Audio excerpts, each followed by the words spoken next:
सभी को जय मसीह की। मेरा नाम आदित्य है और एक बार फिर से मैं आप सभी का स्वागत करता हूं बिहाइंड द पुलपिट हमारे क्रिश्चियन टॉक शो में। और आज हमारे साथ हमारे बीच हैं रेवरेंड अरुण कोरी जी, जो कि disciples church of Christ CNI के प्रेस्बिटर इंचार्ज हैं। तो पास्टर जी, हम आपका स्वागत करते हैं हमारे इस पॉडकास्ट शो में। और मैं सबसे पहले तो यही सवाल पूछूंगा आपसे कि आपके मिनिस्ट्री वर्क की जो जर्नी थी ये कैसे चालू हुई? आदित्य, मैंने 2000 1998 मैंने प्रभु को ग्रहण किया। अच्छा। और उस बीच में 97 में मेरा हाथ जो है वो शून्य हो गया था और इलेक्ट्रीशियन का काम मैं करता था। और तब एक घटना मेरे जीवन में घटी और काफ़ी इलाज कराने के बाद मेरे हाथ में कोई हलचल नहीं हुई। इसको मैं अपने हाथ से पॉकेट में डालता था, पूरा दिन पॉकेट में ही रहता था। और तब हमारे पड़ोस में जो मेरी दुकान के बगल में एक और दुकान थी, उनसे मेरी बातचीत हुई और उनने कहा कि भाई साहब, ये कैसे हुआ। मैं उनसे बताया कि ऐसा ऐसा हो गया और मेरा हाथ काफ़ी दिन से काम नहीं कर रहा है। और तब उन्होंने कहा कि हमारे पास एक पादरी साहब आए हैं और आप अगर विश्वास करेंगे और तो वो आपके लिए दुआ करेंगे और आप बिल्कुल ठीक हो जाएंगे। मैं उस बहन से बोला कि बहन, आज तो फ्राइडे है, मैं आज जा नहीं सकता, मार्केट का दिन है, मैं कल जाऊंगा। और दूसरे दिन मैं उनके घर गया और दो पासवान वहाँ पर उमरिया से आए हुए थे, अर्जुन नंदा और गुलाब मसीह करके। और जब उनसे काफ़ी बातचीत हुई, उस समय मैं रुद्राक्ष के माले वगैरह बहुत पहनता था, तावीज वगैरह। हाँ, तो वहाँ पे गया और पादी साहब से बातचीत मेरी हुई, तो उन्होंने कहा कि हम आपके लिए प्रार्थना करेंगे और ये सब चीज़ें आपको खोलनी पड़ेगी। तो मैं बोला नहीं, ऐसा मैं इसको दूंगा नहीं, क्योंकि उसमें कीमती पत्थर भी थे, मैं गले में पहनता था। बोले ठीक है, इसको आप पहले निकाल के रख दीजिए, पर आपसे एक ये सवाल है कि अगर आपको खुदा आज अच्छा करेगा तो आप खुदा के लिए क्या करेंगे। तो मैं बोला अगर खुदा आज मेरे जीवन में काम करेगा तो आज के बाद, आज से मैं जो आप लोग करते हैं वही मैं काम करूंगा। उन्होंने कहा प्रॉमिस। मैं बोला बिल्कुल प्रॉमिस। और उन लोगों ने मेरे लिए 2 मिनट, करीब 2-3 मिनट सर पे हाथ रख के उन दोनों पासवानों ने प्रार्थना की। और इसके बाद उन्होंने कहा कि अपने हाथ को ऊपर करो। और जैसे ही उनने कहा तो मैंने पॉकेट से हाथ निकाल के ऊपर किया और तुरंत मेरा हाथ जो है वो एकदम अच्छा हो गया। और मेरे को जब वो प्रार्थना कर रहे थे तो ऐसा फीलिंग महसूस हो रहा है, कोई चीज है जो एकदम ठंडे झोंके की तरह वो मेरे शरीर को टच कर रही है। अच्छा। और वो फिर उन्होंने कहा कि आप दोनों हाथ ऊपर करिए। मैंने दोनों हाथ ऊपर किए और इसके बाद उन्होंने कहा कि आज आप यह हमारे पानी की बाल्टी है, इसको छत पे ले जाइए। मैं 4-5 बाल्टी ऊपर दोनों हाथ से लेके गया। बड़ा आनंद था मेरे जीवन में कि ऐसा कैसे हो सकता है। जो मैं 6-7 महीने से बहुत परेशान था, इलाज भी चल रहा था, झाड़ फूक भी चल रहा था और कुछ आराम नहीं मिलता था। रोज नेरोबियन के एक इंजेक्शन लगते थे, एक दिन छोड़ के एक दिन। और इसके बाद मैं यही जब मैं शाम को बहुत खुश था। और इस बीच में मेरे पास जब मैं घर गया और मैं अपने नानी के पास रहता था, नानी से कि मेरे पापा कुरान भी पढ़ते हैं, बाइबल भी पढ़ते हैं और हिंदू ग्रंथ भी पढ़ते हैं, तो ऐसा मैं लेके जाऊंगा तो पापा गुस्सा करेंगे। पर मेरे अंदर ये था कि नहीं, खुदा ने मुझे बचाया। और मैं यही सोचता था कि कोई तो है, कोई अगर शक्ति है तो वो जीवन में काम करती है। और जब 98 में मैंने मार्च के महीने में प्रभु को जाना और इसके बाद जब मैं दूसरे दिन उनसे मुलाकात हुई मेरी, उस समय तक मैं नहीं जानता था कि बाइबिल भी सुनता था कि बाइबिल कोई किताब होती है, पर मैं बाइबिल को देखा नहीं था। क्या लिखा है, कैसे लिखा है, मुझे कुछ आइडिया नहीं था उसका। और इसके बाद वो पासवान लोग महीने में एक दिन आते थे और वापस वो अपने उमरिया चले गए और मैं अपने कार्यों में व्यस्त रहा। और इसके बाद जब मैंने इस बात को अपने छोटे भाई के साथ शेयर की, क्योंकि वो भी बहुत ज़्यादा बीमारी अवस्था में था और घुटने से नीचे तक उसके मांस गल गल गिर रहा था। अच्छा। और 3 साल से वो बेड पे था, केवल दूध पिलाते थे उसको। और तब मेरे को लगा कि जब मैं ठीक हो सकता हूँ तो ये भी ठीक हो सकता था। वो पैर उनका पूरा अच्छा हो गया छोटे भाई का। तो परमेश्वर पिता ने मतलब आपको भी चंगा किया, आपके हाथ को भी और आपके भाई यस, को भी और पूरी तरह। छोटे भाई को भी परमेश्वर ने छुआ। और चूंकि मैं डरता था कि मैं जाऊंगा और पापा को पता चलेगा कि ये प्रभु यीशु मसीह को मानने लगा है, तो मेरे को लगता था ये घर से भगा देंगे मेरे को। अच्छा, एक क्वेश्चन पूछना चाहूंगा भाई साहब मैं बीच में, क्योंकि लोग ऐसा बोलते हैं और सोचते हैं कि ये जो क्रिश्चियन पास्टर लोग हैं ये जाते हैं और लोगों को पैसों का लालच देके या 2 बोरी चावल का लालच जैसा बोलते हैं लोग। तो आपके पास कोई वो पास्टर जो आए थे उन्होंने आपको कुछ ऐसा ऑफर किया था क्या? नहीं आदित्य, ये सब कही सुनी बातें हैं, मैं इस पे विश्वास नहीं करता। क्योंकि परमेश्वर जो है वो जीवन को बदलता है, और जीवन जब बदलता है तो लोग आते हैं। और जब मैंने प्रभु को ग्रहण किया और वहाँ पर उस क्षेत्र में केवल मैं एक इकलौता खुदा को मानने वाला था। अच्छा। और आदित्य, मेरे जीवन में ऐसी घटनाएं भी जब घटी, और जब मैंने लोगों को लगा कि इसने प्रभु को ग्रहण किया है, उस समय उतना उस क्षेत्र में यीशु मसीह के बारे में कोई नहीं जानता था। पर जो लोग जानते थे मेरे को सुनते थे, क्योंकि मैं दुकान में काम करता था और रेडियो चलता रहता था पूरा प्रोग्राम वहाँ पर। तो लोग ताने मारते थे मेरे को, जब मैं रास्ते से गुजरता था लोग मेरे ऊपर थूक देते थे और बोलते थे कि तुमने तो अपने बाप को बदल दिया है। बहुत तरह तरह की बात करते थे। कुएं से पानी भरना बंद कर दिया लोगों ने। तो बहुत परेशान होता था मैं, कैसे करूं। जाने का प्लान बनाया उसी बीच कि मैं जाऊंगा घर। और घर में जब मैंने प्लान किया कि खुदा मेरे को बाइबिल देखनी है, कैसी होती है बाइबिल, और मुझे बाइबिल चाहिए। मेरे से प्रार्थना भी नहीं आती थी, कैसे प्रार्थना करनी है। तो मैं घर में खाना बनाते बनाते मैंने कहा प्रभु मेरे को बाइबिल चाहिए, और मेरे पास अभी पैसा भी नहीं है। और तब मैं दुकान गया तो उसी समय पादी साहब आए वहाँ पर, और उन्होंने कहा मैं आपके लिए एक गिफ्ट लेके आया हूँ। तो मैं बोला भाई साहब लेके गिफ्ट आए, अच्छी बात है, और आज मेरे पास पैसे नहीं हैं। तो उन्होंने कहा नहीं, तो आपको कैसे मालूम क्या लेके आया हूँ मैं आपके लिए गिफ्ट। मैं बोला मैंने आज खुदा से प्रार्थना की कि मुझे एक बाइबिल चाहिए। तो बोले मैंने बाइबिल लेके आया, और पहली मेरी धर्मशास्त्र बाइबिल उन्होंने दी। उस समय वो 60 रुपए की थी, और उस समय 60, हाँ, और 60 रुपए बहुत बड़ी बात होती थी उस समय। 98 में मेरे लिए तो बहुत बड़ी बात होती थी। और मैंने उसको लिया, और तब मैंने गमछे में उसको कई बार लपेटा, और मैं घर आया। घर आया, मेरे पापा को कुछ शक्तियां ऐसी प्राप्त हैं कि वो आंख बंद करके आपके पॉकेट का नोट भी गिन देंगे कि आप पॉकेट में क्या रखे हैं। तो मैं जब घर पहुंचा तो पापा बाहर बैठे थे, मैं गया, पैर छुए।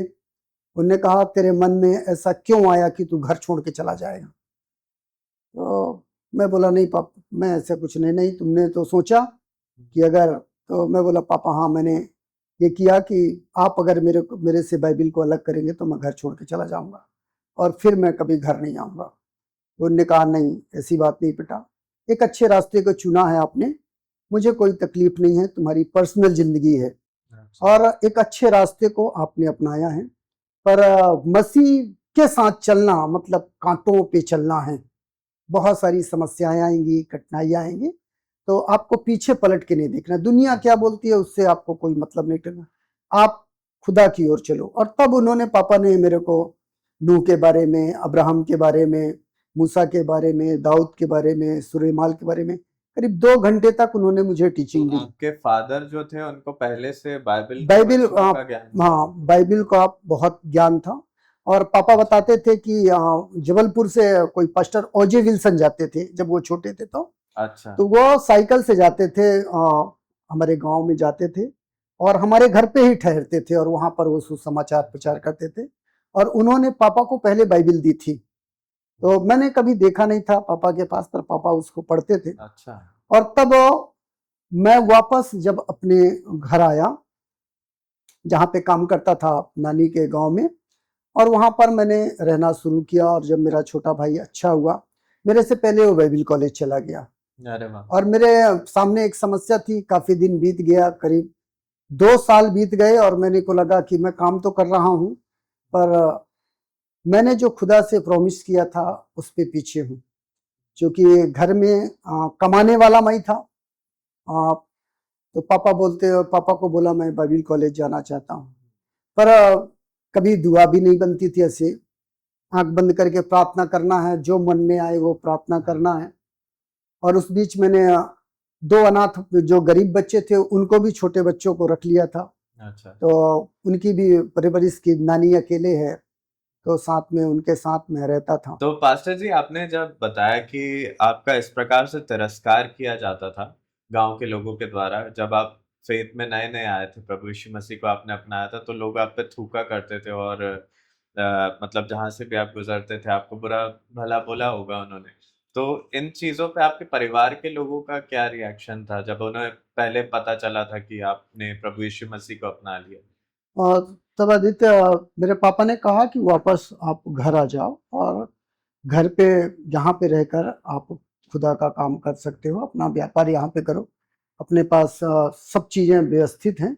पर मैं सोचा नहीं, मैं वहीं पे रहकर सेवकाई को करूँगा। अच्छा। और ये सीएनआई की जो सेवकाई है, मतलब पास्टर, प्रॉपर पास्टर ट्रेनिंग आपने कब, किस सन में चालू करी? आदित्य, मैं 2002 में मैं बाइबल कॉलेज ललितपुर, जो नॉर्थ इंडिया बाइबल कॉलेज है अच्छा। ईसीआई का, अच्छा। और वहाँ पर मैं 2002 में वहाँ पर बाइबल कॉलेज के लिए गया। और 2002 से 2005 तक मैं वहाँ पर बाइबल अच्छा। कॉलेज किया। तो कुल मिला के यानी आपको कितने साल हो गए as a pastor ministry work करते हुए? 5 साल में MICS दमोह में डॉक्टर विवेक लाल के साथ मैंने 5 साल वहाँ काम किया। और CNI में 16 साल मेरे को CNI में हो गए मिनिस्ट्री करते हुए। और इतने सालों की मिनिस्ट्री वर्क करते हुए, जो आपने बताया कि स्टार्टिंग में ही आपको प्रताड़ना बहुत ज्यादा झेलनी पड़ी और लोगों के ताने सुनने पड़े इस वजह से, क्योंकि आप अन्य जाति से थे और फिर प्रभु में आए, कभी भी ऐसा हुआ या आपने कभी ऐसा देखा कि आ, पैसे दे करके किसी को धर्म परिवर्तित किया जा रहा है, या फिर कुछ चीज का लालच दे करके धर्म परिवर्तन किया जा रहा है? क्योंकि आप खुद एक अन्य जाति से थे, तो आप उनकी तरफ से जवाब दे सकते हैं कि आपके पास कभी ऐसा कोई आया था कि पैसे ले लो और धर्म परिवर्तन कर लो, या आपने कभी पास्टरशिप करते हुए दूसरे पास्टर्स को कभी ऐसा करते देखा कि भाई पैसे ले लो हमसे, या ऐसा कोई बेनिफिट ले लो हमसे और बदल जाओ, अपने धर्म चेंज कर लो? कभी ऐसा देखा आपने करते हुए? नहीं आदित्य, ये तो सही नहीं है जो लोग फैलाते हैं कि पैसे देते हैं, अनाज देते हैं। पुराने समय की जो परिस्थितियां थी वो ऐसा था कि बाइबिल जैसा हमको बताती है कि अपने समान अपने पड़ोसी से प्रेम करो। अगर कोई जरूरतमंद है, भूखा है, तकलीफ में है, अगर हम उसकी मदद करते हैं तो वो लालच नहीं है। और जो बोलते हैं पैसा मिलता है, ये सब चीज़ें गलत है। ये कोई किसी को पैसा नहीं देता, अपना पैसा कौन देगा? तो ये सब कहने की बातें हैं। पर अगर लोग जो बोलते हैं कि इनको पैसा मिला है तो उनके अकाउंट चेक करें कि इनको कहाँ से पैसा आया, किसने दिया। तो कोई किसी को पैसा नहीं देता। और ये जो सेवाएं करते भी हैं पास्टर्स, मैं समझता हूँ उनके पास खुद भी बहुत कोई ऐसा पैसा या धन संपत्ति नहीं होती है। वो तो अपना मतलब खुद ही गुजारा उनको करना मुश्किल होता है कई बार, एंड बहुत लिमिटेड रिसोर्सेज और बहुत लिमिटेड सैलरी में वो लोग अपना घर भी, परिवार भी पालन पोषण करते हैं और फिर मिनिस्ट्री वर्क भी करते हैं। ये सही बात है आदित्य। जब खुदा बुलाता है अपनी सेवकाई के लिए, तो हम उसमें, जब खुदा आपको बुलाएगा तो उसमें पैसे का कोई स्थान नहीं। जब मैं CNI ज्वाइन किया 2010 में, तो मेरे को ऐसा लगा, मुझे एक दीवार में एक लेख दिखता था कि तू दक्षिण की ओर जा, दक्षिण की ओर जाके प्रचार कर। तो मेरे समझ में नहीं आता था कि ऐसा क्यों हो रहा है। पर मेरे को लग रहा था कि कैसे ये क्या है, तो मैं अपने डायरेक्टर के पास फ़ोन लगाता था, हाँ, पासवानों से पूछता था, पर संतोषजनक उत्तर नहीं मिलता था। पर अचानक मुझे मौका मिला कि मैं छत्तीसगढ़ डायसिस के साथ मिलकर सेवा करूं। अच्छा। तो मैं जब अंबिकापुर गया तो अंबिकापुर पहुंचा तो बोले कि आपको सीतापुर सेवा करनी है, और जब सीतापुर गया तो बोले वहां से 18 किलोमीटर अंदर जंगल में सेवा करनी है, जहाँ पे ना रास्ता है, ना लाइट है, ना पानी है। और वहाँ पे जब मेरे को लेटर दिया गया तो बोले आपको अभी सपोर्ट के रूप में मात्र 1000 रुपया दिया जाएगा। कौन से तो सन की बात है ये, 1000? हाँ, ये 2010 की।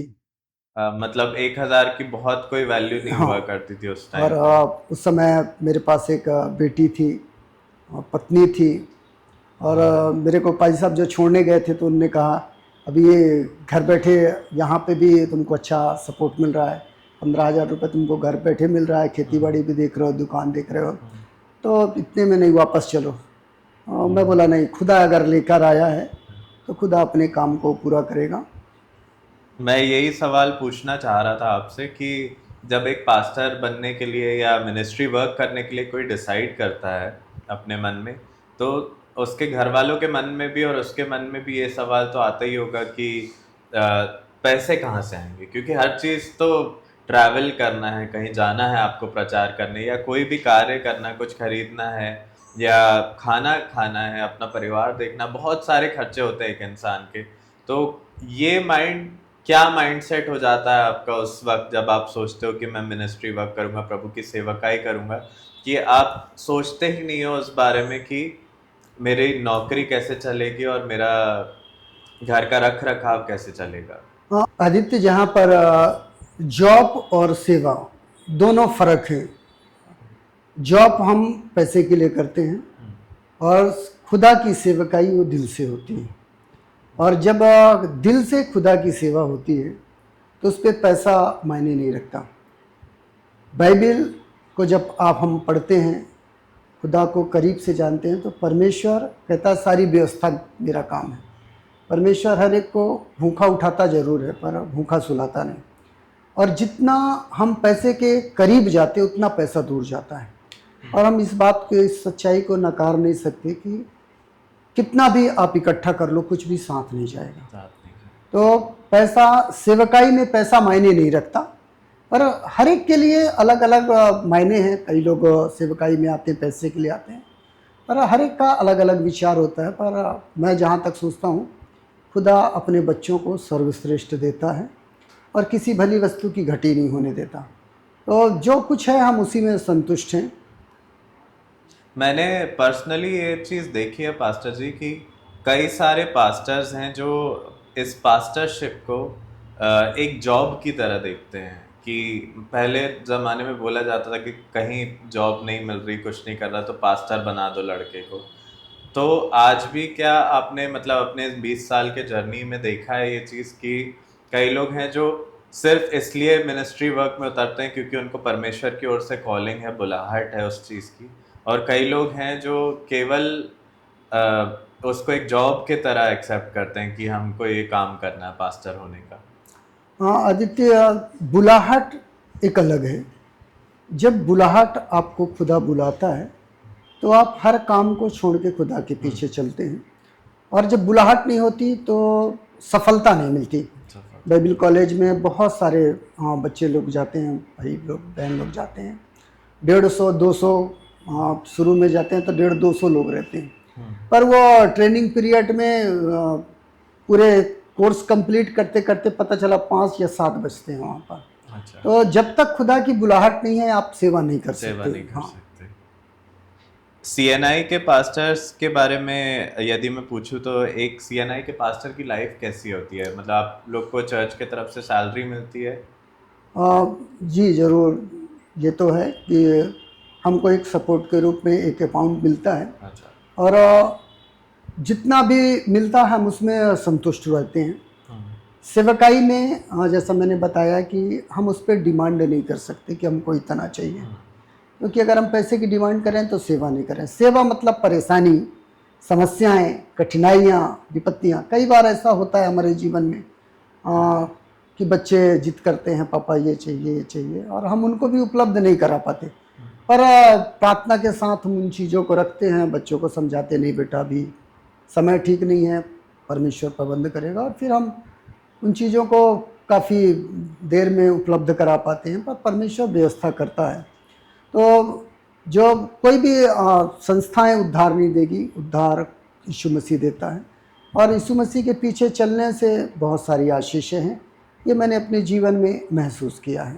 मैंने ये पर्सनली नोटिस किया है पास्टर जी कि कई बार जो बड़ी पुरानी कलीसियाएं हैं, जो मेन लाइन चर्चेस कहलाते हैं, वहाँ पर कलीसिया के लोगों के बीच में और पास्टर के बीच में एक वो उस तरीके का संबंध, उस तरीके की बॉन्डिंग नहीं होती है जिस तरीके की जो नई उभर रही कलीसिया, जहाँ पे एक पास्टर जो होता है वो इंडिपेंडेंटली अपनी कलीसिया चलाता। वहाँ पे लोगों का जो कलीसिया के लोगों का जो प्रेम है पास्टर के प्रति, अपने अपोस्टल के प्रति, उनका प्रेम अलग लेवल का होता है। और मेन लाइन चर्चेस में जो है उनको सिर्फ पास्टर को संडे को देखना है, सुनना है उनको, और उसके बाद पास्टर से ज़्यादा कुछ मतलब नहीं होता। कभी पास्टर की ज़रूरतें जानने की कोशिश नहीं करते, कभी पास्टर को क्या नीड है उसको भी प्रार्थना की ज़रूरत है। ये बातें यूजुअली मैंने देखी है मेन लाइन चर्चेस में, लोग नहीं सोचते इस विषय में। आपका क्या ख्याल है इसका? रहते हैं हर एक कलीसिया में, एक परिवार में अलग अलग तरीके के लोग रहते हैं, तो कलीसिया एक परिवार की तरह है।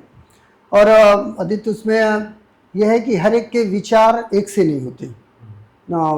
परमेश्वर के भवन में बहुत सारे लोग आते हैं, पर हर एक का अलग अलग उद्देश्य होता है। किस उद्देश्य से आता है? जब यीशु मसीह शुभ समाचार के लिए गए तो एक बड़ी भीड़ चलती थी, तो कई लोग रोटी खाने के लिए जाते थे कि प्रभु यीशु मसीह मछली रोटी खिलाता है, और चलो ये जा रहा है, मेरा पड़ोसी जा रहा है तो मैं भी जा रहा हूँ। कई लोग चंगाई पाने के लिए जाते थे, कई लोग परमेश्वर के वचन को सुनने के लिए जाते थे।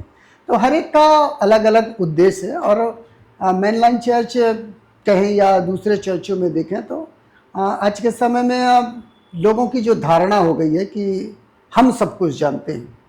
और जब परमेश्वर का ज्ञान जो है, अगर परमेश्वर के वचन में लिखा है कि जो परमेश्वर से प्रेम करता है तो सब बातें मिलकर भलाई को उत्पन्न करती हैं, और उनके फलों से आप पहचान लोगे कि ये किस चीज़ का पेड़ है। तो ये ज़रूरी है।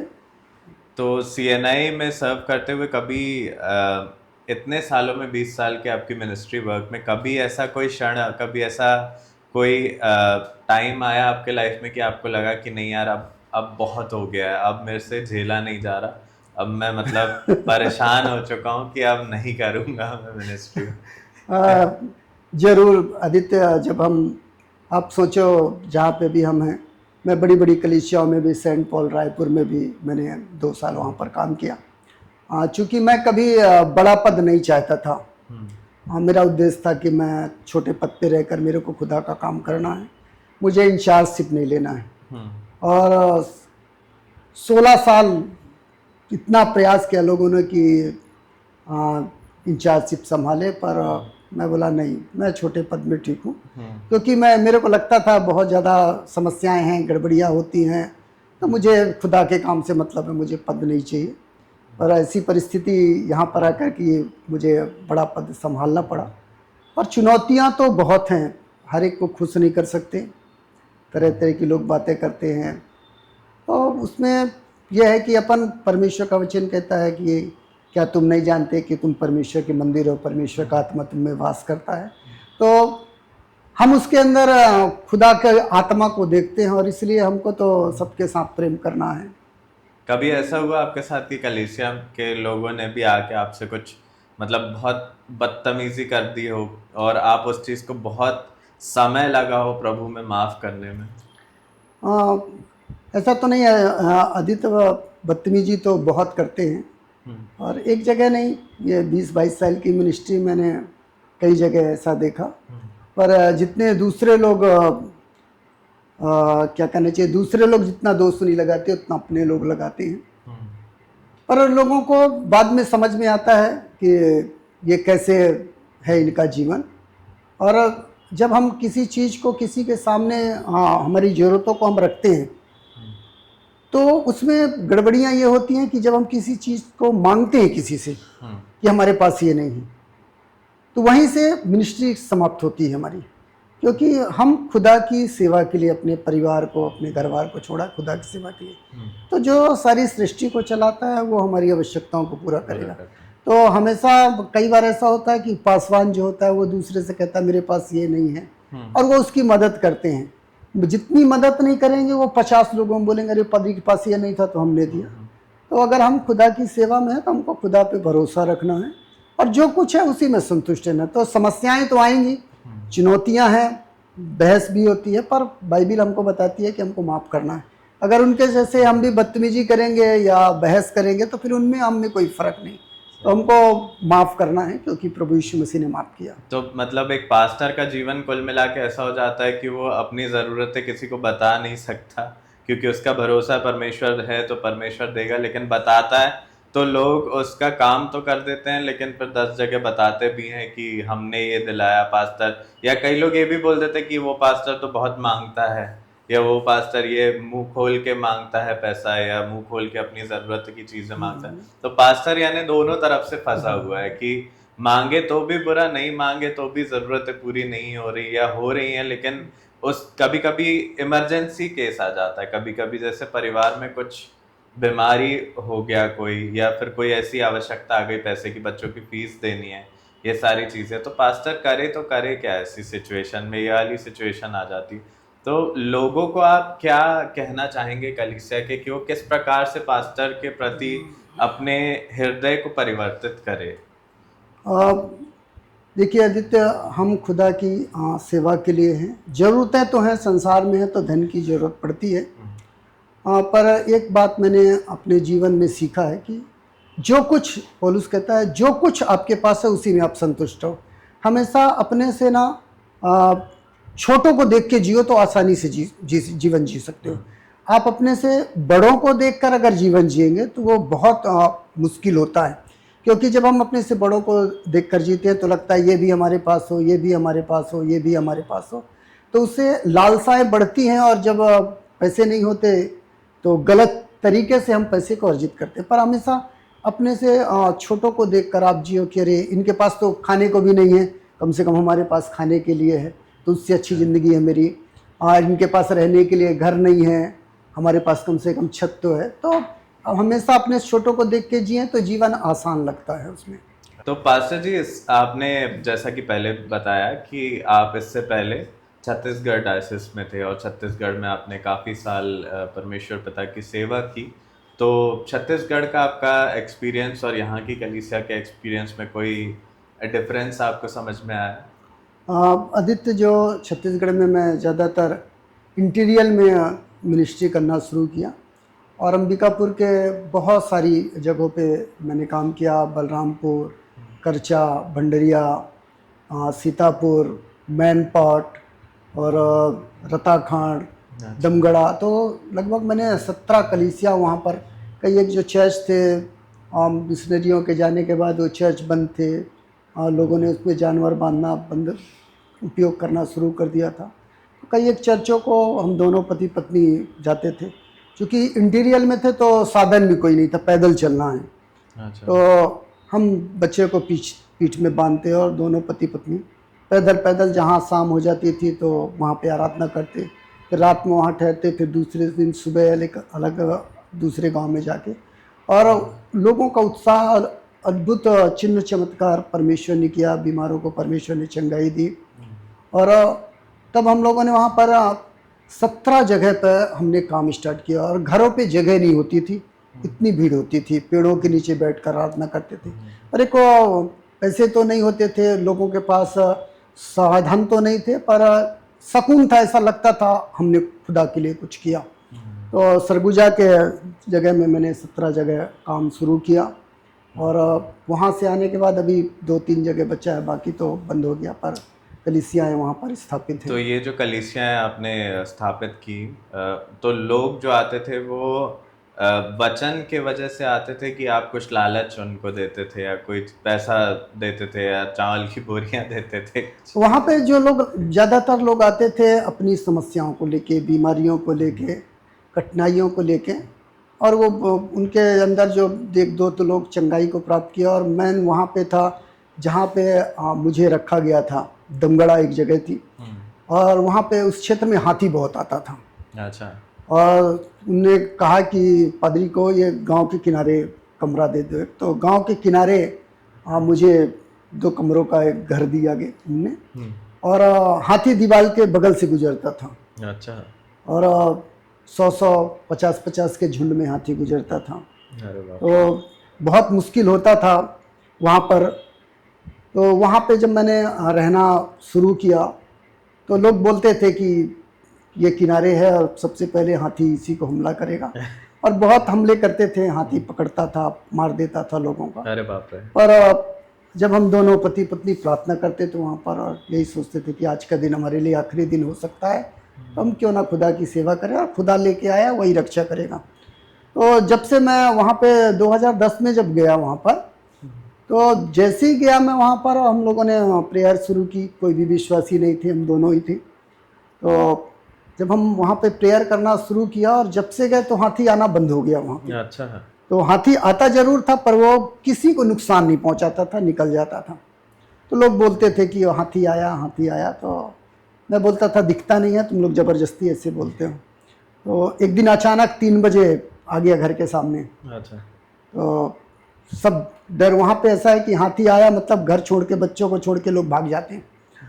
तो वहाँ पे रहने से हाथी आना बंद हो गया, नुकसान नहीं करता था। और तब लोगों को लगा यार ये पादरी आया तो इसके कारण हाथी नहीं आ रहा। अच्छा। तो बहुत लोग जुड़ना शुरू हुए मेरे से। और क्रिसमस के टाइम में मैंने एक तारा बनाया वहाँ पर लगाने के लिए, बांस का। हाँ, तो लोग बोलते थे ये क्या चीज़ है, तो मैं बोलता था हाथी भगाने का यंत्र है ये। तो सारे लोगों ने तारे बना के और अपने अपने घरों में टंगाए, और उससे काफ़ी लोग प्रभावित हुए कि ये पादरी यहाँ पर आया इसलिए हाथी नहीं आ रहा। तो बहुत सारे लोगों ने खुदा के बारे में जाना। हमने कभी उनको ये नहीं कहा कि अपना धर्म बदल दो या अपने चाल चलन को बदलो, जीवन बदलना चाहिए। और लोगों में आपस में प्रेम बढ़ा, और बहुत वहाँ पर प्रभावशाली सेवकाई वहाँ हुई। ऐसा लगता था कि मैंने कुछ किया, खुदा मेरे द्वारा कुछ काम कराया। तो कुल मिला के मतलब आपने प्रभु यीशु मसीह का सा चरित्र वहां पे दिखाया। आपने किसी को ये नहीं बोला कि भाई अपना धर्म बदलो। हाँ, आपने किसी को वो नहीं बोला कि मैं तुम्हें ये दे दूंगा तुम ऐसे क्रिश्चियन बन जाओ वैसे क्रिश्चियन बन जाओ। आपने सिर्फ परमेश्वर के वचन का प्रचार किया, और जी। आपने सिर्फ प्रभु यीशु मसीह का जो चरित्र था वो अपने अंदर से अपने जीवन के द्वारा दिखाया, जिसको देख करके लोग प्रभावित हुए, और परमेश्वर का हाथ आपके ऊपर था। पवित्र आत्मा के कार्य वहां पे इस प्रकार से हुए कि लोगों का हृदय जो था वो प्रभु यीशु मसीह को जानने के लिए उत्सुक हुआ। तो कभी ऐसा मौका आया आपके लाइफ में कि मतलब गांव वालों ने या मिनिस्ट्री वर्क करते वक्त कभी आपको जान से मारने की धमकी दी हो, या कभी? ऐसा तो आदित्य मेरे साथ नहीं हुआ, क्योंकि मेरा जो काम था केवल और केवल सुसमाचार बांटना, प्रभु यीशु मसीह का जन्म, उसकी मृत्यु, उसका पुनरुत्थान। मैं कभी बाइबल से हट के कभी नहीं यीशु मसीह के प्रेम को बांटा। और किसी को सिखाना बहुत आसान है, पर उसको अपने जीवन में खुद लागू करना बहुत मुश्किल है। और जब मैं समझता हूँ कि हर एक मसीही व्यक्ति अगर बाइबल के अनुसार जीवन जीना आरंभ कर दे, तो आपको सुसमाचार सुनाने की जरूरत नहीं, क्योंकि हमारा जीवन लोगों को प्रभावित करता है। तो आपको वचन के अनुसार अगर आप जीवन जीना शुरू कर दें, तो आपको किसी को बताने की जरूरत नहीं है। लोग अपने आप खुदा के पास आएंगे, प्रभावित होकर आएंगे। तो पास्टर जी, मेरा ये सवाल रहता है हमेशा कि आम तौर पे लोगों को ये लगता है कि सीएनआई की जो कलीसियां हैं उनमें पवित्र आत्मा के कार्यों को, जैसे चंगाई करना, डिलीवरेंस करना, दुष्ट आत्माओं को निकालना, और ये सारी चीज़ें, भविष्यवाणी हो गया, ये सारे कार्यों को उतना ज़्यादा तवज्जो नहीं दी जाती है। और लोगों का ये मानना है कि सीएनआई में इन सब चीज़ों का प्रचार भी नहीं होता। तो क्या ये सच है कि सीएनआई में ऐसी कुछ धारणा चलती कि पवित्र आत्मा के कार्यों को उतना तवज्जो नहीं दी जाती है? ऐसा नहीं है। हम तीनों को, सीएनआई तीनों को, तीनों पे विश्वास करती है, पिता पुत्र पवित्र आत्मा। ये तीनों एक दूसरे के पूर्वक हैं, एक दूसरे के बगैर अधूरे हैं। और संदेश होता है उस पर भी होता है। पर CNI में यह है कि हमारी एक एल्मेनक होती है, हमको पूरे साल के पाठ दिए जाते हैं कि आपको इस टॉपिक पे ही आपको बोलना है, ताकि हमारे सारे जितने चर्चेज हैं, हमारी 29 डायसिस हैं, 29 एक ही सरमन अगर प्रेम के ऊपर बोलना है तो पूरे भारत में वो प्रेम के ऊपर ही संदेश होगा। पवित्र आत्मा के ऊपर होगा तो केवल पवित्र आत्मा के ऊपर भी होगा। तो जो हमारी बुक होती है, जो हमको संस्था के थ्रू मिलती है, हम उस पर ही प्रचार करते हैं। हमको एक रहता है कि अगर आप बोलना चाहते हैं, अपने विचारों को रखना चाहते हैं, तो आपको भी महीने में एक संडे आप अपने विचार रख सकते हैं। पर CNI में ऐसा नहीं। पर हम किसी चीज़ को ज़्यादा हाईलाइट नहीं करते। हमको पिता, पुत्र, पवित्र आत्मा तीनों एक हैं और तीनों को सामान्य दृष्टि से देखना है, किसी को ऊंचा और किसी को नीचा नहीं करना है। मगर ये आपने भी देखा होगा कि जो ग्रामीण इलाकों में जो नए नए विश्वासी हैं, उनके अंदर विश्वास का लेवल और जो हमारे पुराने कई पीढ़ियों से चले आ रहे जो विश्वासी हैं शहर के, उनके विश्वास में और उनके विश्वास में जमीन आसमान का अंतर कहीं ना कहीं आ जाता है। तो ये जो कहीं ना कहीं स्टैग्नेंसी बोलते हैं इस चीज को, कि उथले पानी, जहाँ पे मतलब पानी एक जगह जमा रहता है तो वो बदबूदार हो जाता है, वो सड़ने लग जाता है पानी। तो इस पानी की तरह आज कहीं न कहीं कलीसिया के काफ़ी सारे लोग हो चुके हैं, जो सालों से चर्च आ तो रहे हैं, लेकिन एक संस्कार के तौर पे बैठते हैं, एक विधि के तौर पे बस चीज़ों को सुनना है, ध्यान कहीं और है, चर्च में बैठे भी हैं तो। तो इन चीज़ों के लिए आप क्या बोलना चाहेंगे? क्या सलाह देना चाहेंगे? बाइबिल को जानना सबके बस की बाहर की बात है। ये खुदा का अनुग्रह है कि परमेश्वर ने संसार में से मसीहों को चुना। पर परमेश्वर के बारे में जानना और परमेश्वर को जानना दोनों फर्क बातें हैं। किसी को जानना, किसी के बारे में जानना। परमेश्वर को जब हम व्यक्तिगत रूप से जानते हैं तो लिखा हुआ सब बातें मिलकर भलाई को उत्पन्न करती हैं। और हम खुदा को दूसरे के द्वारा जानते हैं, दूसरे सुनने के द्वारा, तो जीवन नहीं बदलता। और जब तक आप खुदा को व्यक्तिगत रूप से अनुभव नहीं होगा, जब तकलीफ होती है, दर्द होता है अपन को, तो उस दर्द को हम खुद महसूस करते हैं।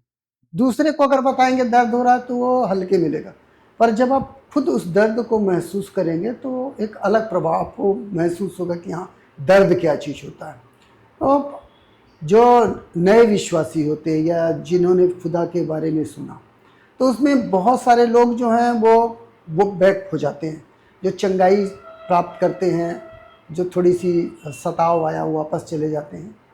पर परमेश्वर जिसको बुलाता है वो पीछे नहीं हटता।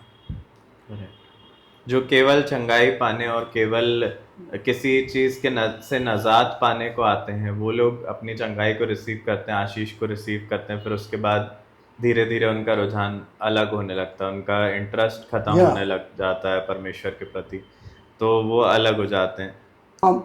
पर मुख्य बात यह है कि हम सब विश्वासी हैं, खुदा के बंदे हैं, सबको आपस में मिलकर रहना है, सबसे प्रेम करना है और बुराइयों को दूर करना है। कलीसिया के जवानों को क्या संदेश देना चाहेंगे आप आज के समय में? जिस प्रकार से जवानों को आपने भी देखा होगा, हमारे कलीसिया के भी जवान हैं, दूसरे भी जगहों में जहाँ भी आपने मिनिस्ट्री वर्क किया इतने सालों में, आपने जवानों के जीवन में देखा होगा काफ़ी सारी ऐसी परिस्थितियाँ आती हैं, काफ़ी सारे आजकल तो बहुत कॉमन हो गई हैं कुछ चीज़ें जो पुराने ज़माने में बहुत बुरी मानी जाती थी, जो बातें बहुत मतलब परमेश्वर की नज़र में नाखुश कर देने वाली बातें मानी जाती थी, वो बातें आज बहुत कॉमन हो गई हैं यंगस्टर्स के बीच में। तो मसीही जवानों को आप क्या उपदेश देना चाहेंगे इस बारे में? मसीही जो जवान लोग हैं, आज की जो पीढ़ी है, उसका एक सबसे बड़ा मेन कारण ये है अधिक कि मैं जैसा चाहता हूँ कि मेरे बच्चे बने, उसको पहले मेरे को अपने में लागू करना पड़ेगा। मानो मैं बचपन से हर एक माता पिता का उद्देश्य होता है कि मेरा बेटा मेरी बेटी एक अच्छे रास्ते पे चले। और घर में अगर मैं खुद दुआ नहीं कर रहा हूँ या खुद बाइबल नहीं पढ़ रहा हूँ या खुद अच्छा जीवन नहीं जी रहा हूँ, तो मैं अपने बच्चों को नहीं बोल सकता कि ये गलत है। और आज वही परिस्थितियाँ हैं परिवारों में, पिता शराब पी रहा है, गालियाँ दे रहा है, तो वो जो संस्कार है वो बच्चे के अंदर ऑलरेडी आएंगे, आपको ये सिखाने की जरूरत नहीं।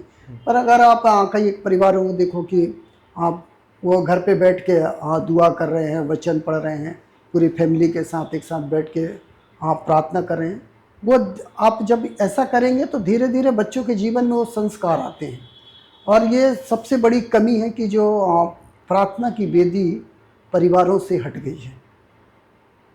कलीसिया के लोगों में ये चीज मतलब बहुत जरूरी है कि वो पारिवारिक रूप से जो उनकी डेली की प्रार्थना होती है उस प्रार्थना को करना चालू करे, क्योंकि कहीं ना कहीं मैं ये मानता हूँ कि माता पिता जो हैं बच्चों के, वो बच्चों को लेकर के सांसारिक बातों को लेकर के तो चिंता बहुत करते कि पढ़ाई क्या करेगा, कौन से कॉलेज में जाएगा, कौन से स्कूल में पढ़ेगा, किस प्रकार से उसका करियर बनेगा, जॉब क्या करेगा, हर चीज़ माँ बाप डिसाइड करते हैं। लेकिन उनका ध्यान परमेश्वर की ओर लगाना वो सबसे आखिरी में करते हैं। जब बच्चा हर तरीके से पीछे होने लग जाता है, बुरी आदतों में, बुरी संगतों में पड़ जाता है, तब उनको लगता है कि अब हम क्या करें। तो ये कहीं ना कहीं एक रीज़न है कि लोग परमेश्वर को पहला स्थान खुद नहीं दे रहे अपने जीवन में, इस वजह से उनके बच्चों के भी जीवन में सक्सेस नहीं है या बुरी आदतों में ज़्यादा पड़ना हो रहा है। आदित्य, जब मसीह परिवारों में जब बच्चे बेटा बेटी पैदा होते हैं तो उनको परमेश्वर के भवन में लेके आते हैं और पादी साहब उनके लिए उनका अर्पण करते हैं। और तब परिवार के लोग उनके साथ प्रॉमिस करते हैं, प्रतिज्ञाएं करते हैं, खुदा मैंने अपनी बेटी को, अपने बेटे को आपको अर्पण कर दिया है। वो परमेश्वर पर विश्वास करते हैं या परंपरा के रूप में जैसा भी कहें हम, पर वो चीज़ें कुछ सालों के बाद वो भूल जाते हैं उस चीज़ को कि हमने परमेश्वर को दे दिया। तो जब परमेश्वर को दे दिया तो परमेश्वर की जिम्मेदारी है उसको संभालना, उसको जॉब करना, क्या करेगा क्या नहीं करेगा। पर जहाँ पे बात आती है, जब जैसे ही वो 8वीं 10वीं पढ़ना जैसे आगे बढ़ेगा तो वो इस बात को भूल जाते हैं माता पिता कि हमने अपने बच्चे का अर्पण किया है खुदा के लिए। और फिर हम अपना दिमाग लगाते हैं कि नहीं, मैं बच्चे को ये बनाऊंगा, ये बनाऊंगा, ये बनाऊंगा। पर बाइबिल बताती है कि वो अपने बच्चों को सर्वश्रेष्ठ प्रदान करता है और वो थोड़ी छोटी मोटी चीज़ें नहीं देता। अब परमेश्वर जो बनाना चाहता है वही बनाएगा, आप लाख प्रयास कर लो, पर जो परमेश्वर बनाना चाहता है वही बनेगा। वो हम सोचते हैं हमारी काबिलियत हमारे धन के द्वारा। और आज के समय में तो ऐसा है कि कोई भी मसीही व्यक्ति ये नहीं चाहता कि मेरा बेटा पादरी बने।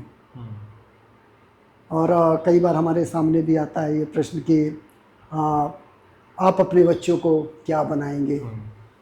तो सब लोग बोलते हैं, विवाह के लिए भी बात होती है, लड़का लड़की की बात होती है, भाई साहब मेरे बेटे के लिए लड़की देखो या मेरे बेटी के लिए लड़का देखो। तो पहला उनका ये प्रश्न रहता, पादरी साहब लड़का या लड़की गवर्नमेंट जॉब में हो और पादरी तो होनी नहीं चाहिए। पादरी से मेरी बेटी शादी नहीं करेगी। पर पैसा ही सब कुछ नहीं है। पर आप सुकून की ज़िंदगी अगर देखें तो एक पादरी के लाइफ को देखें, उनका रहन सहन। और मैं इस बात को बोलता हूँ कि आप कितना भी पढ़ाई कर लो, कितने बड़े ओहदे पे पहुँच जाओ, और पादरी अनपढ़ भी है तो उसके हाथ के नीचे आशीष वही देगा और वही आपका अर्पण भी करेगा और वही अंतिम संस्कार भी करेगा। तो पादरी को हमें हल्का नहीं, एक परमेश्वर का प्रतिनिधि है वो परमेश्वर का प्रतिनिधित्व कर रहा है। तो साधारण रीति से हम ये कहें कि आज के परिवेश में है कि पादरी को पादरी नहीं मानते, एक नौकर समझते कि हम कहें तो खड़ा हो जाए, हम कहें तो बैठ जाए। पर हर एक के अंदर ऐसी भावना नहीं होती, हम ऐसा नहीं कह सकते, पर ज़्यादातर लोगों में ये भावनाएं हैं। ये चीज़ तो मैंने भी नोटिस करी है पास्टर साहब कि काफ़ी सारे कलीसियाओं में मैं जाता भी रहता हूँ अपना वर्शिप करने, और बाहर की भी कलीसियाओं में गया भी हूँ। तो ये चीज़ बहुत कॉमनली देखी है मैंने कि जहाँ पर एक दिमाग से या एक पास्टर के अधीन होकर के पूरी कलीसिया चलती है, वो कलीसिया बहुत अच्छे तरीके से चल रही है और वहाँ पे लोग अधीन भी हैं, आदर भी कर रहे हैं उस पास्टर का। लेकिन जहाँ पर 10 दिमाग देने वाले होते हैं या एक से ज़्यादा लोग अपने आप को कलीसिया के ऊपर अधिकारी समझते हैं, तो वो कलीसिया में बहुत ज़्यादा गड़बड़ियों का कारण कहीं ना कहीं बन जाता है। तो ये आदित्य, ये सही बात है, क्योंकि जब प्रेरितों के काम को हम पढ़ते हैं तो उस समय कलीसियाओं में ये था कि बहुत सारी विधवाएं थीं, बहुत सारे गरीब लोग थे। तो वहाँ पर पौलुस कहता है कि तुम 7 सुनाम पुरुषों को चुन लो, जिनको हम आज पास्टेट कमेटी बोलते हैं, पास्टेट हाँ कमेटी के हाँ। मेंबर बोलते हैं। तो जो 7 सुनाम 7 लोग जो चुने गए थे उस समय, वो सारी व्यवस्थाओं को देखने के लिए चुने गए थे कि आपको इनके मदद करना है, ये बीमारों की सहायता करना है, इनको हॉस्पिटल ले जाना है। तो ये पर आज के समय में जो पास्टेट कमेटी है वो ये इन सब चीज़ों से दूर है। तो अगुवे का जो काम था केवल वो उसको धार्मिक अनुष्ठान पूरा करना है। और अभी आज के समय में देखें तो जो भी करना है या हर काम को पादरी को करना, तो जिम्मेदारियां बहुत हैं और वो काम पादरी करनी अच्छा, है। एक चीज मैं क्लियर करना चाहूंगा कि वचन के अनुसार भी और एक मैनेजमेंट के तौर पे भी देखा जाए चर्च में, तो पास्टर जो होता है वो हेड ऑफ द चर्च होता है, वो चर्च का प्रेसिडेंट होता है, चर्च का मुखिया होता है, ये परमेश्वर ने निर्धारित किया है। और उसके अंडर में आती है पास्टरेट कमेटी। और पास्टरेट कमेटी जो होती है उसका कार्य होता है कि वो जो चर्च के ऑपरेशंस है, जो कार्य है, व्यवस्थाएं हैं, उनको पास्टर की अगुवाई में रह के पूरा करें। लेकिन आज के समय में क्या ये सच है कि पास्टरेट कमेटी जो है वो अपने आप को पास्टर के ऊपर रखने लगी है और पास्टर के ऊपर ही प्रेशर डालना और दबाव डालना शुरू कर दिया है? अब कई जगह पे है आदित्य, इन चीज़ों को मिलता है, पर मैं समझता हूँ कि जो पासवान है वो केवल अपना धार्मिक अनुष्ठान के लिए ठहराया गया है। तो पहली प्राथमिकता हमको जिस काम के लिए खुदा ने बुलाया है, सुसमाचार के लिए, होली कम्युनियन देने के लिए, उनके लिए प्रेयर करने के लिए, वचन की सेवकाई के लिए, तो एक पासवान को पहले अपने जिस बुलाहट से परमेश्वर ने आपको बुलाया है उस बुलाहट को आपको सामने रखना है। संसार का काम है बिल्डिंग बनाना है, रिपेयर करना है, ये तोड़ना है, ये बनाना है, ये सब कमेटी का काम है। उसमें पादरी जरूर इन्वॉल्व होता है क्योंकि उसको केयर करना है, सब चीज़ों को व्यवस्थित करना है, सबको लेके चलना है।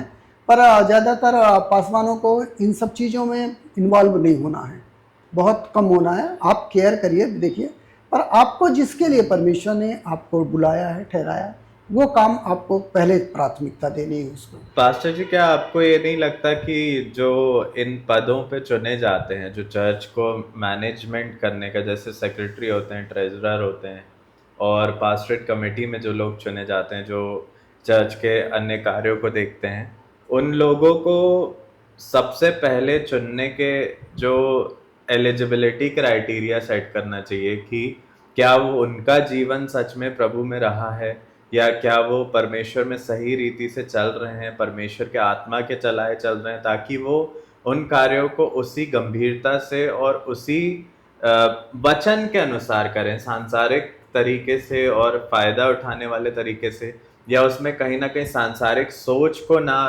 मिक्स कर दें, ताकि चर्च का जो कार्य वो आत्मिक तौर से हो, परमेश्वर की अगुवाई में हो, परमेश्वर के आत्मा की अगुवाई में हो, ना कि सांसारिक रीति और रिवाजों में होना चालू हो। आदित्य, जो पास्टेट कमेटी में लोग आते हैं उनको पहले से बाइबल में हिदायत दी गई है कि किस प्रकार के लोग खुदा के भवन में रहकर सेवा करेंगे।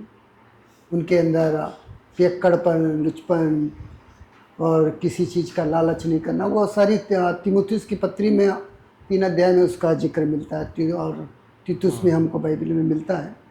पर उसके अनुसार नहीं, पर उसके विपरीत होता है। जब हम अपने स्वार्थ के लिए काम करते हैं तो खुदा भी आपका साथ नहीं देता है। तो पूरा समर्पण, आप देखे होंगे कि कमेटी में आने के लिए तो बहुत सारे लोग आ जाते हैं पर काम नहीं करते कोई। 1-2 लोग करेंगे तो करेंगे। कहीं भी किसी भी संस्था, कहीं भी चले जाओ आप, कि अगर 12-15 लोग कमेटी में है तो 2 ही 3 लोग काम करने वाले हैं, बाकी नहीं। पर नाम के लिए वो लोग करते हैं कि मेरा नाम सामने आए और लोग मेरे को जाने, पर जैसे ही उनका पद समाप्त होता है फिर वो दूर तक दिखाई नहीं देते। तो खुदा का प्रेम जो है वो विवश करता है। जो खुदा को जानता है वो बिना पद में रह के भी खुदा की सेवा करता है। बहुत सारी बातें आज पास्टर जी आपके जीवन के बारे में ऐसी जानने को मिली, जो मैं समझता हूँ कि हमारी जनता और जो लोग आपको जानते भी हैं, जो देखने वाले हैं इस पॉडकास्ट को, उन्हें भी कहीं ना कहीं पता नहीं होंगी कि आप इस लेवल के स्ट्रगल को झेल करके आए हैं यहाँ पर, और किस तरीके से आपने जैसे बताया कि आपको परमेश्वर पिता ने चंगा किया, आपका हाथ एक खराब हो गया था, आपके ब्रदर का पैर खराब था, उसको चंगा किया, फिर आपको प्रताड़ना झेलनी पड़ी क्योंकि आप जिस जगह से आए थे उस जगह में लोगों ने आपको तिरस्कार किया, आपको वैल्यू नहीं करी।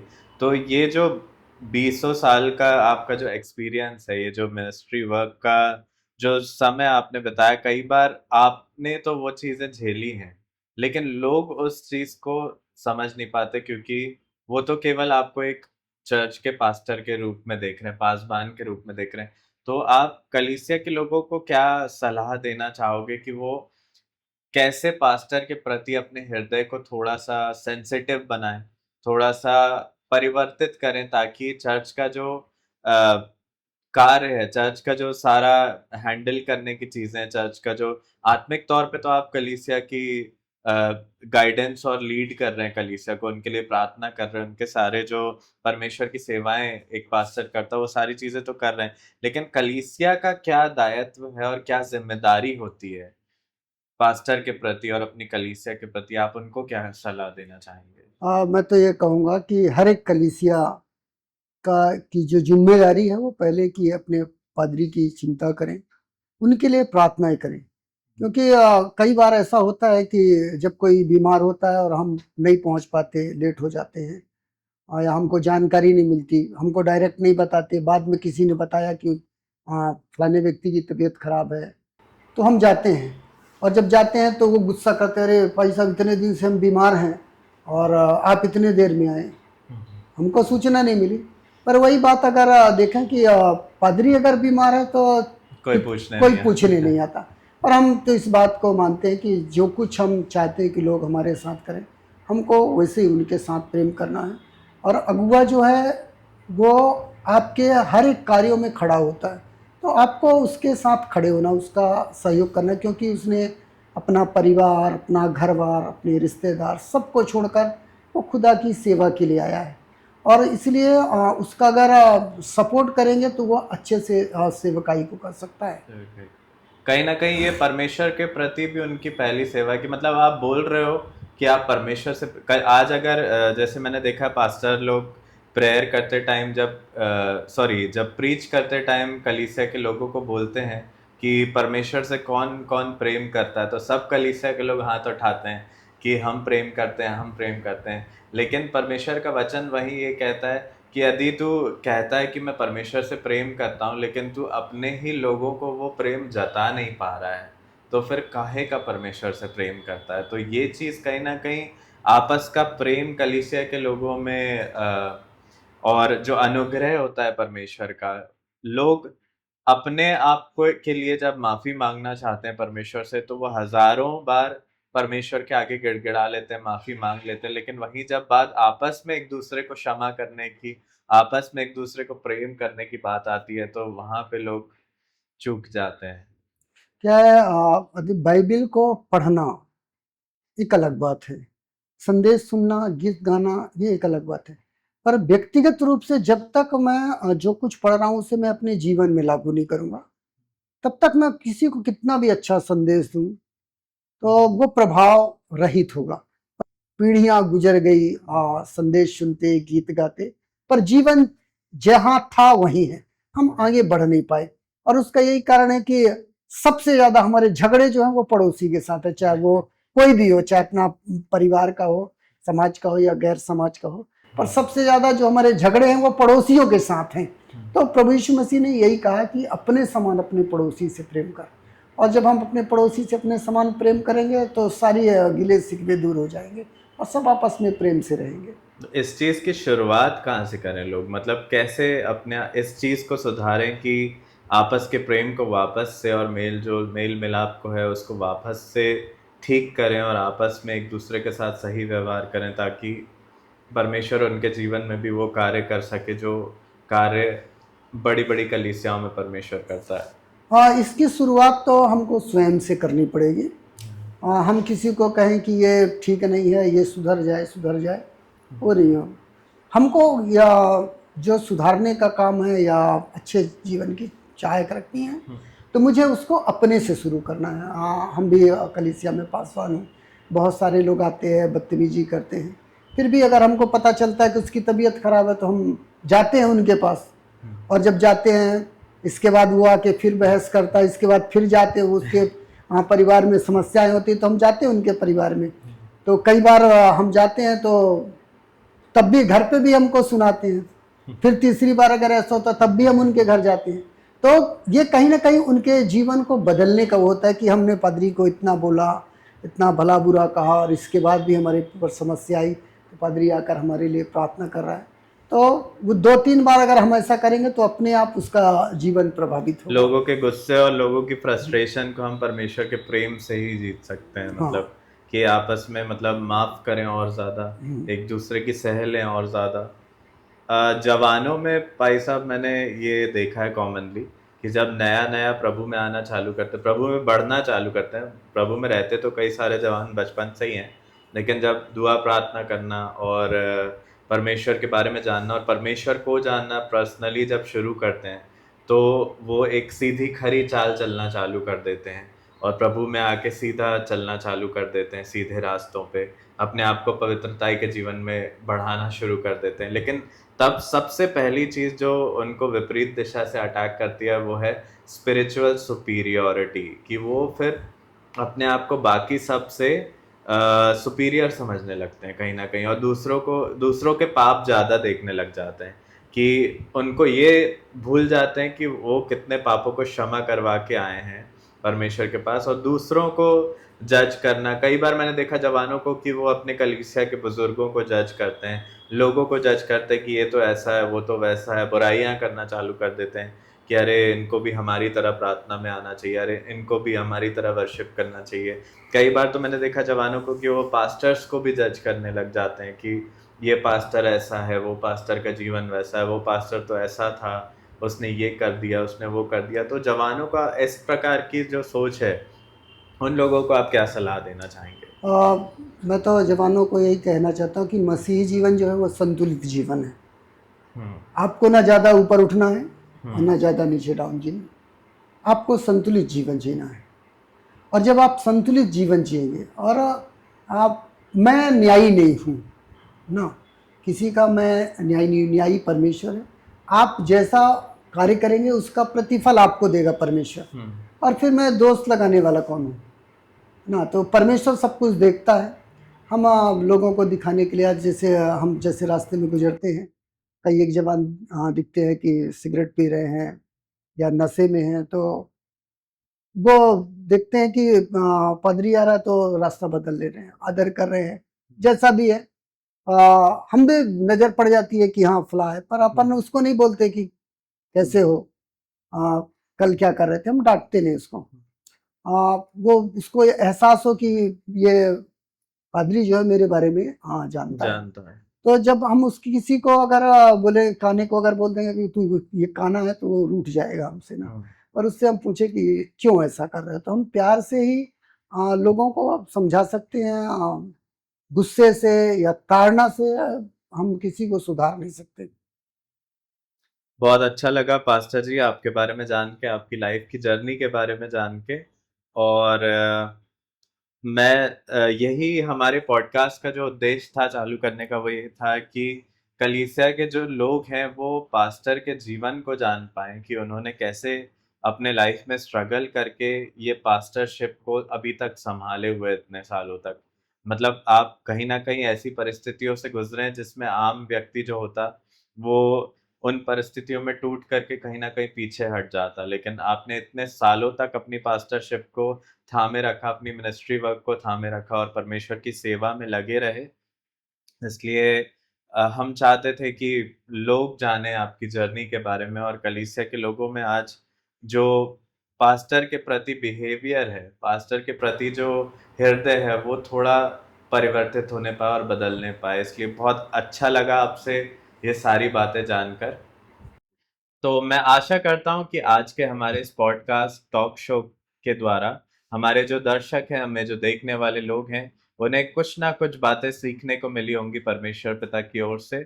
और पासवान के जीवन को जानने के बाद कहीं ना कहीं कलीसिया के लोगों को भी ये बातें सोचने में आई होंगी कि वो किस प्रकार से अपने पासबान को देखें, किस प्रकार से उन्हें ट्रीट करें, क्योंकि कई बार लोग उनके साथ में बदतमीजी कर जाते हैं, कई बार पास्टर्स को उतना इज्जत नहीं कर पाते वो लोग, क्योंकि उनको उनके पहले की जर्नी नहीं पता होती। लेकिन जब हमने आपकी जर्नी के बारे में सुना, आपकी गवाहियों को सुना, तो सच में हमारा हृदय बदलने पाया, और मैं आशा करता हूँ कि हमारे देखने वाले दर्शकों का भी जो हृदय है वो पास्टर्स के प्रति कहीं ना कहीं और थोड़ा सा सेंसिटिव और कोमल होने पाया होगा। और हम आपको धन्यवाद करते हैं कि आज के हमारे इस पॉडकास्ट शो का आप हिस्सा बने, और आपको थैंक यू के लिए हमने एक ये टोकन ऑफ लव आपके लिए रख रखा है, ये हम आपको प्रेजेंट करना चाहेंगे बिहाइंड द पुलपिट की टीम के द्वारा। Thank you.